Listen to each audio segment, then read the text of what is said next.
اللہ تعالیٰ کی بنائی ہوئی دنیا اور اس کی تخلیقات دراصل اللہ کی قدرت، حکمت اور رحمت کی عظیم نشانیاں ہیں۔ قرآن مجید بار بار ہمیں یہ یاد دلاتا ہے کہ زمین و آسمان، سورج، چاند، پہاڑ، دریا، پھول، درخت، جانور اور انسان سب اللہ کی تخلیق ہیں اور ان میں غور و فکر کرنے والوں کے لیے نشانیاں ہیں۔ آسمانوں کی بلندی اور زمین کی گہرائی اللہ کی عظمت کی جھلک دکھاتی ہے۔ بے شمار کہکشائیں، سیارے اور ستارے صرف اسی کی قدرت سے قائم ہیں۔ پہاڑوں کی مضبوطی، سمندروں کی روانی، بارش کا نظام، اناج اور پھل اگانے والی زمین، یہ سب انسان کی ضرورتوں کے مطابق اللہ نے بنائے ہیں۔ چھوٹی سی چونٹی سے لے کر بڑے سے بڑا جانور اور پرندوں کی پرواز سے لے کر مچھلیوں کی تیرتی ہوئی دنیا تک، ہر ایک اللہ کی قدرت کی جھلک ہے۔ اور سب سے بڑی نشانی انسان خود ہے۔ اس کا جسم، دل کی دھڑکن، عقل، سوچنے کی صلاحیت، یہ سب بتاتے ہیں کہ انسان اپنے خالق کے بغیر کچھ نہیں۔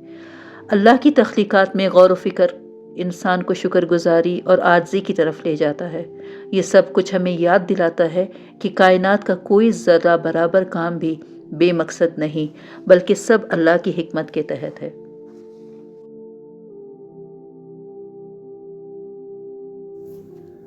اسی کے ساتھ ہم لوگ آگے بڑھتے ہیں آیت نمبر 22 کی طرف۔ بسم اللہ والحمد للہ والصلاۃ والسلام علی نبینا محمد۔ السلام علیکم۔ امید ہے کہ آپ سب ایمان اور صحت کی بہترین حالت میں ہوں گے۔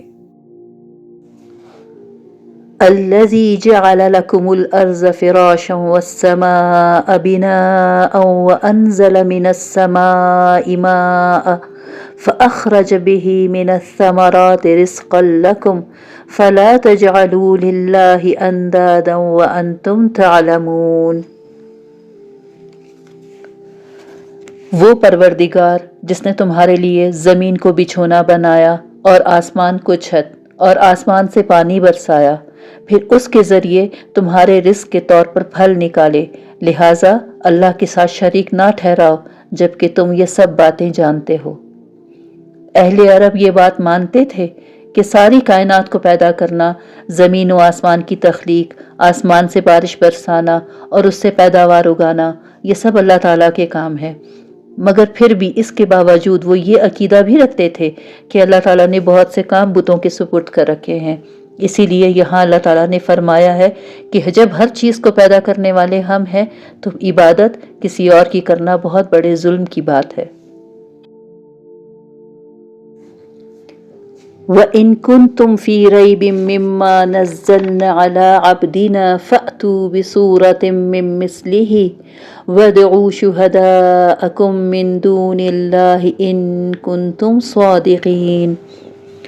اور اگر تم اس قرآن کے بارے میں ذرا بھی شک میں ہو جو ہم نے اپنے بندے محمد صلی اللہ علیہ وسلم پر اتارا ہے، تو اس جیسی کوئی ایک صورت ہی بنا لاؤ، اور اگر سچے ہو تو اللہ کے سوا اپنے تمام مددگاروں کو بھی بلا لو۔ یہاں اللہ تعالیٰ نے کھلا چیلنج دے دیا ہے کہ اگر یہ کتاب یا اس کتاب کی آیات کے بارے میں کسی کو شک ہے کہ یہ اللہ کا کلام نہیں ہے تو اس جیسی ایک صورت ہی بنا لے آئیں۔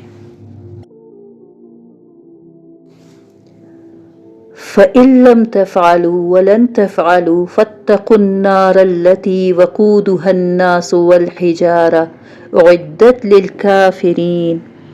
پھر بھی اگر تم یہ کام نہ کر سکو اور یقیناً کر بھی نہیں سکو گے تو ڈرو اس آگ سے جس کا ایندھن انسان اور پتھر ہوں گے، وہ کافروں کے لیے تیار کی گئی ہے۔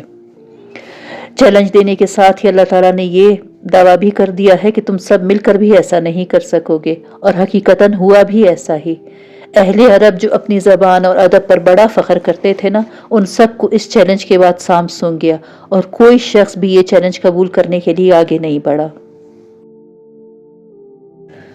وَبَشِّرِ الَّذِينَ آمَنُوا وَعَمِلُوا الصَّالِحَاتِ أَنَّ لَهُمْ جَنَّاتٍ تَجْرِي مِن تَحْتِهَا الْأَنْهَارُ كُلَّمَا رُزِقُوا مِنْهَا مِن ثَمَرَةٍ رِزْقًا قَالُوا هَٰذَا الَّذِي رُزِقْنَا مِن قَبْلُ وَأُتُوا بِهِ مُتَشَابِهًا وَلَهُمْ فِيهَا أَزْوَاجٌ مُطَهَّرَةٌ وَهُمْ فِيهَا خَالِدُونَ۔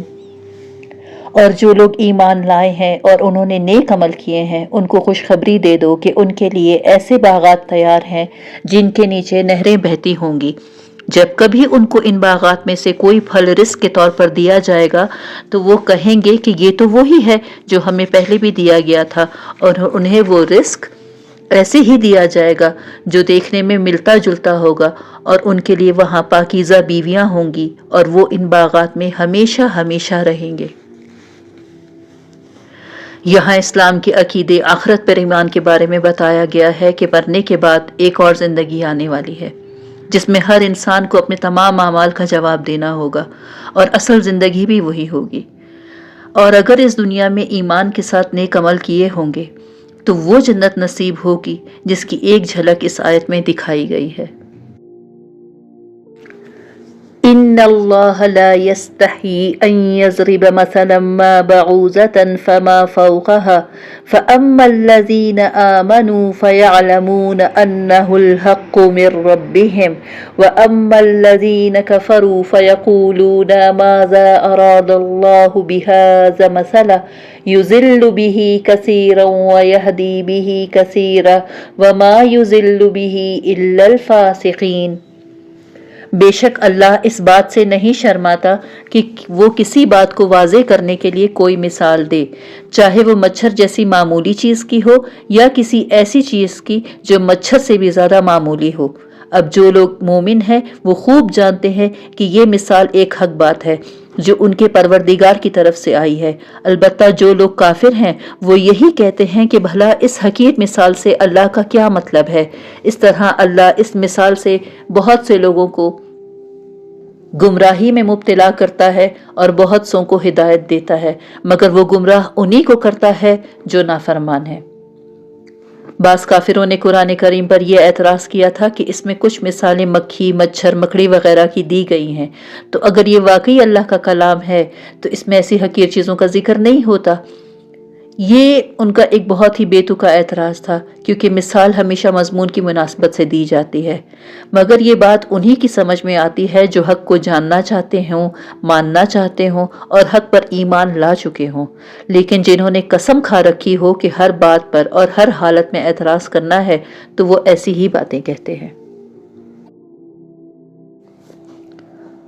الذين ينقضون عهد الله من بعد ميثاقه ويقطعون ما أمر الله به أن يوصل ويفسدون في الأرض أولئك هم الخاسرون۔ وہ جو اللہ سے کیے ہوئے عہد کو پختہ کرنے کے بعد بھی توڑ دیتے ہیں اور جن رشتوں کو اللہ نے جوڑنے کا حکم دیا ہے انہیں کاٹ ڈالتے ہیں اور زمین میں فساد مچاتے ہیں، ایسے ہی لوگ بڑا نقصان اٹھانے والے ہیں۔ اللہ تعالیٰ نے انسانوں کو پیدا کرنے سے بہت پہلے آنے والی تمام روحوں کو جمع کر کے ان سے پوچھا تھا کہ کیا میں تمہارا پروردگار نہیں ہوں؟ تو سب نے اللہ کے پروردگار ہونے کا اقرار کر کے یہ عہد کیا تھا کہ وہ اللہ تعالیٰ کی اطاعت کریں گے۔ اس عہد کو عہد الست بھی کہا جاتا ہے اور اس کا ذکر سورہ اعراف میں آئے گا انشاءاللہ، وہاں اس کی تھوڑی تفسیر اور بھی پڑھ لیں گے، سمجھ لیں گے، اور اسی عہد کا ذکر اس آیت میں بھی اللہ تعالیٰ کر رہے ہیں۔ اور اب سورہ بقرہ کی میری سب سے فیوریٹ آیت وہ یہ ہے، کیف تکفرون باللہ وکنتم امواتا فاحیاکم ثم یمیتکم ثم یحییکم ثم الیہ ترجعون۔ تم اللہ کے ساتھ کفر کا طرز عمل آخر کیسے اختیار کرتے ہو، حالانکہ تم بے جان تھے، اس نے تمہیں زندگی بخشی، پھر وہی تمہیں موت دے گا اور پھر وہی تمہیں دوبارہ زندہ کرے گا اور پھر تم اسی کے پاس لوٹ کر جاؤ گے۔ پچھلی آیت میں اللہ نے عہد کا ذکر کیا تو اس آیت میں باری تعالیٰ نے فوراً یہ ارشاد فرمایا کہ تم اللہ کے ساتھ کفر کا طرز عمل آخر کیسے اختیار کر لیتے ہو حالانکہ تم بے جان تھے، اس نے تمہیں زندگی بخشی۔ تو پھر یہ کہاں کا انصاف ہوا کہ پیدا تو اللہ تعالیٰ کرے اور فرما برداری اس کی بجائے کسی اور کی جائے۔ 28 آیات مکمل ہوئیں۔ آج کی آیات ترجمے اور تفسیر دونوں کے لحاظ سے تفصیلی تھیں۔